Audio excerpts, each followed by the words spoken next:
Good morning everyone. তো এখন কিন্তু অনেকটাই সকাল, আমি যোগা করে চলে এসেছি। আর আমি কী করে ডালিয়াটা রান্না করি সেটা তোমাদের সাথে একবার শেয়ার করব।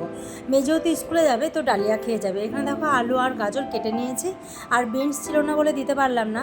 আর অল্প একটু তেল দিয়েছি, তার মধ্যে তোমার জিরে আর শুকনো লঙ্কা একটা ফোড়ন দিয়ে এটাকে একটুখানি ভেজে নেব। তারপরে নুন আর হলুদ একটু দেবো, নুন হলুদ দিয়ে একটুখানি নাড়াচাড়া করে দুটো কাঁচা লঙ্কাও দিয়ে দিয়েছি, যেহেতু আমিও খাবো একটু ঝাল ঝাল হলে ভালো লাগে। খুব একটা ঝাল করবো না, কারণ মেয়ে খুব ঝাল খেতে পারে না।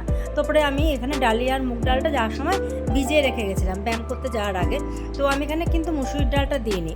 তো এটা আবার আমি ভালো করে দিয়ে দেবো, দিয়ে ভালো করে একটুখানি এদিক ওদিক নাড়াচাড়া করে গরম জল করেছি, গরম জলটা আমি এর মধ্যে কিন্তু দিয়ে দেবো। তোমরা অবশ্যই দেওয়ার সময় কিন্তু গরম জল দেবে। যে কোনো রান্নায় দেখবে যখন গরম জল দেবে না, তার স্বাদটা দ্বিগুণ হয়ে যায়। তো দেখো ডালিয়াটা পরে তোমাদেরকে বলছি, খুব সুন্দর হয়েছিল। তো কেমন লাগলো বলো। আজকের মতন